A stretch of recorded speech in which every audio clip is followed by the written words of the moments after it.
सबसे पहले media team को हमारा ईस्ट सियांग यूथ एसोसिएशन का तरफ से तहे दिल से धन्यवाद। जैसे कि आप देख रहे हैं हम डीसी ऑफिस के बाहर पे हैं। हमने अभी कुछ मेमोरेंडम मैडम को सबमिट किया हमारा ईस्ट सियांग का इशू को लेके। तो सबसे पहले हम लोगों ने पासीघाट म्यूनिसिपल काउंसिल के ऊपर डिमांड किया। पासीघाट म्यूनिसिपल काउंसिल को हम लोग ये डिमांड किया कि पासीघाट म्यूनिसिपल कॉरपोरेशन में अपग्रेड करे। जो हमारा 8 वार्ड है एटलीस्ट 20 वार्ड हो कि हमारा जो पासीघाट भी खुद का अपना मेयर, डिप्टी मेयर और कॉरपोरेटर हो। और दूसरा है हमारा जो पीएमसी का जो गार्बेज कलेक्शन फीस और बाकी जो फीस है उसको लेके हमने मैडम को सबमिट किया। जो हमारा गार्बेज कलेक्शन फीस है वो किस हिसाब से का प्राइस को फिक्स किया गया है कि जो हमारा ऑल द स्टेक होल्डर्स है उससे मीटिंग हुआ कि नहीं, तो हम लोगों ने उसी विषय पे मैडम को सबमिट किया। दूसरा है हमारा जो सबमिट किया वो है हमारा पासीघाट एयरपोर्ट को लेके। सिंस आप सभी को पता है कि पासीघाट हमारा एयरपोर्ट एक इम्पोर्टेंट हमारा एसेट्स है। तो आप देखिए फ्लाइट का जो शेड्यूल है वो दिल्ली नहीं जा पाता है। दूसरा है हमारा बेड वेदर में नहीं जा पाता है। और तीसरा है हमारा जो जब अंधेरा होता है नहीं जा पाता है। तो उसके लिए हम लोगों ने मैडम को एक रिप्रेजेंटेशन दिया कि एटलीस्ट हमारा फ्लाइट जो शेड्यूल फ्लाइट जो इसको सुधरे, साथ में हमारा जो कंटिन्यू फ्लाइट का आदमी जो हमारा पब्लिक है वो एबल कर सके। क्योंकि आप देखिए फ्लाइट एक बहुत बड़ा इम्पोर्टेंट मीन्स ऑफ ट्रांसपोर्टेशन है जो हमारा स्पेशली मेडिकल सेक्टर में बहुत समय जल्दबाजी में काम आता है। तो इसीलिए हम लोगों ने ये डिमांड किया कि ये फ्लाइट का इश्यूज़ को जल्दी सॉल्व करे। दूसरा है जो हमारा बाकनपर्तिन जो हॉस्पिटल है उसमें हमारा जो डॉक्टर्स को लेके जो ड्यूटी आवर्स है तो उसमें बहुत लोगों ने पेशेंट्स बहुत लोगों ने पब्लिक ने ये कंप्लेन किया कि एटलीस्ट डॉक्टर्स लोग अपना टाइम पे आए अपना ड्यूटी कि तभी हमारा जो प्रॉपर चेकअप है वो भी हो पाए। तो उसके लिए हम लोगों ने मैडम को दिया रिप्रेजेंटेशन। और दूसरा हम लोगों ने जो अभी कंस्ट्रक्शन चल रहा है उसी का विषय में हमने दिया कि एसपीआर डीपीआर वो बन रहे हैं कि नहीं, उसके लिए हमने उनको मॉनिटर करने के लिए रिक्वेस्ट दिया। तीसरा है जो हमारा पास ईस्ट सियांग में जो लैंड एसेट्स को लेके अभी आप देख सकते हैं जैसे पासीघाट आउटडोर स्टेडियम है, बहुत सारा है, जैसे डाइंग इरिंग मिनी स्टेडियम है, शिक्षा सदन है, सबको लेके जो हमारा डिलापिडेटेड कंडीशन में है। इनको हम लोग ये डिमांड किया कि इनको पीपीपी मोड में या कोई भी अदर प्रोविजन जो गवर्नमेंट के पास है उस मोड में टेंडर करे और हमारा जो एनजीओस व इंडिविजुअल्स या कंपनी को अलॉट करे। तब क्या होगा कि गवर्नमेंट को भी रेवेन्यू मिलेगा और साथ में उनका जो इंफ्रास्ट्रक्चर है वो भी साफ सुथरा होगा और अच्छा कंडीशन में होगा। और हमने ये बोला कि जो भी प्रायोरिटी जिसको भी देंगे वो हमारा खास तौर से ईस्ट सियांग का को देना चाहिए। हमने इसे ऐसे डिमांड किया।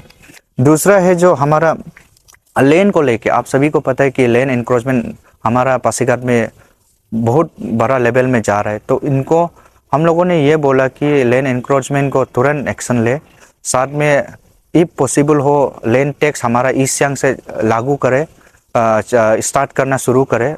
तब क्या होगा कि आप कोई भी लैंड ऑक्युपाई करेंगे, आप लैंड ऑक्युपाई कर लेंगे, साथ में आप टैक्स भी देना पड़ेगा, तो गवर्नमेंट के लिए भी रेवेन्यू होगा। उसी को सोचते हुए हम लोगों ने डिमांड किया। उसके बाद जो हमारा फोर्थ पॉइंट रहा वो है हमारा एजुकेशनल इंस्टीट्यूट को लेके किया। जैसे एजुकेशनल इंस्टीट्यूट में आप सभी को पता है स्कूल, कॉलेजेस एंड यूनिवर्सिटीज़ में बहुत का जो बाउंड्री है वो क्लियर नहीं है। तो बाउंड्री इश्यू को लेकर हमने मैडम को रिप्रेजेंटेशन दिया कि जल्दी से ये बाउंड्री इश्यू को रिजॉल्व करे। दूसरा है कि हमारा जो अपॉइंटमेंट है जो कोई भी सब्जेक्ट में, जैसे कि किसी का सब्जेक्ट कोई स्पेसिफिक सब्जेक्ट में आपका कम पड़ता है या कम है, अवेलेबिलिटी नहीं है हमारे टीचर्स, तो उनको लोकली हमारा स्टेक होल्डर से बात करके रिजॉल्व करे। तो उसी में डीसी मैडम का हमने इंटरवेन करने को हमने रिक्वेस्ट किया। उसके बाद फिर हमारा लास्ट उसमें डिमांड ये किया कि जो कंस्ट्रक्शन वर्क है जो हमारा एजुकेशनल इंस्टीट्यूट एरिया में हो रहा है उनको मॉनिटर करे, उसको एस पर डीपीआर बन रहे कि नहीं वो करे। और हमारा जो पीप पॉइंट है वो है हमारा इलेक्ट्रो रोल को लेके। हमने मैडम को ये बोला कि जो एलिजिबिलिटी वोटर्स है B it assembly, B it municipal, B it panchayat, कि उसको 18 ईयर्स वाला को तुरंत आप इंक्लूजन करें, साथ में एवरी ईयर इसको करें। दूसरा है कि हमारा जो वोटर्स है, जो वोटर्स डुप्लीकेट वोटर्स है, जो मर गया, जो पासीघाट छोड़ के चला गया, उनको इमीडिएटली रिमूव करें। और साथ में एक नया रेगुलेशन लाए कि न्यू वोटर्स इंक्लूजन के लिए, क्योंकि हमारा ये एसटी कॉन्स्टिट्यूंसी है। तो एसटी कॉन्स्टिट्यूंसी में आप देखिए हमारा नॉन एपीएसटी जो बाहर का है वो डिसाइडिंग फैक्टर होता है। तो हम लोग एसटी कॉन्स्टिट्यूंसी को एसटी डिसाइडिंग फैक्टर होना है, हम लोग का मुद्दा ये है और हम लोग चाहते हैं कि ऐसा हो। तो इसलिए हमने डीसी मैडम को इसी विषय में भी रिप्रेजेंटेशन दिया। और हमारा 6 पॉइंट ये है कि जो एग्रीकल्चर, हॉर्टिकल्चर और जो सेंट्रल इंस्टीट्यूट है उनको लेके, जैसे हम लोगों ने लास्ट टाइम एबी के यूथ विंग ने हमारा जो college of agriculture and horticulture and forestry को एक एग्रीमेंट किया था इन प्रेजेंस ऑफ हमारा दादेन deputy commissioner East Siang Taitagu sir के चेयरमैनशिप में, जो हमारे CAU इम्फाल से भी आए थे। हमने एक एग्रीमेंट किए थे कि जो हमारा जॉब रिजर्वेशन को लेके 65 to 75% हमारा APST को दे हमारा ग्रुप C एंड D में, और A एंड B में भी हमारा कम से कम प्रायोरिटी दे। तो वेदर वो एग्रीमेंट इम्प्लीमेंट हुआ कि नहीं, वो हमारा एक मुद्दा था। तो हमने DC मैडम को दिया। DC मैडम ने भी बोला कि हम इनको तुरंत फॉलोअप करेंगे।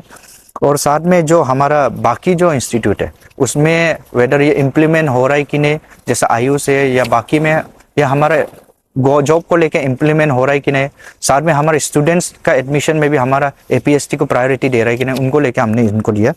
दूसरा है लास्ट पॉइंट जो हमने उनको दिया वो है हमारा CSR फंड और बैंक इश्यूज को लेके। जैसे बैंक कई बार क्या होता है कि हमारा जो लोन अप्लाई करते हैं, B it personal loan, B it business loan, B it housing loan, any loans, तो क्या होता है कि बैंक वाला उनको लेके 6-7 महीना ऐसे हम लोग का प्रोसीड्यूर में लगा देते हैं। तो उसके बाद फिर वो लोग रिजेक्ट कर रहे हैं। तो हमारा डिमांड ये है कि इनको मैडम का चेयरमैनशिप में इमीडिएटली फॉलोअप करें। और हम ये नहीं बोल रहे हैं कि जो डिमांड किया, जिन्होंने लोन के लिए आपसे मांगा कि लोन सभी को सैंक्शन करना है, अगर आप रिजेक्ट भी कर दें तो इन द मीन टाइम आप कर दीजिए। तब क्या होगा कि हमारा जो अप्लाई किया वो भी एक्सपेक्टेशन में नहीं रहेगा और वो भी दूसरा सोर्सेस ढूंढ सके। तो इसके लिए मैडम को हम लोगों ने दिया। ये हमारा एक रिटर्न में रिप्रेजेंटेशन 7 पॉइंट्स मेमोरेंडम हमने मैडम को दिया। साथ में एडिशनली हम लोग ने 2 पॉइंट्स दिया। एक पॉइंट है जो हमारा बालक स्कूल को लेके, जो हेडमास्टर को लेके किया, जो अभी लास्ट टाइम का हेडमास्टर रिटायर होकर अभी जस्ट इंचार्ज में, तो उसी को हम लोगों ने एक मैडम से रिक्वेस्ट किया कि आप जल्द से जल्द एक हेडमास्टर अपॉइंट करें या उसमें एडजस्ट कर दें। दूसरा है हमारा जो पासीघाट स्मार्ट सिटी जो मार्केट में जो बिल्डिंग्स है उसको लेके हम लोगों ने मैडम को बात किया। तो मैडम ने बोला कि उनको भी हम देख लेंगे, साथ में आप हमें भी उन्होंने ये बताया कि CEO स्मार्ट सिटी मैडम से मिल लें। तो हम इसी सिलसिला में मैडम को भी मिलेंगे। और हमारा आज DC ऑफिस में आके डिमांड हमारा 9 पॉइंट्स डिमांड है। तो होपफुली मैडम भी for the welfare and the betterment of the Pasighat public के लिए ये जरूर पूरा करेंगे। इसी उम्मीद के साथ हमने इनको सबमिट किया। Thank you so much.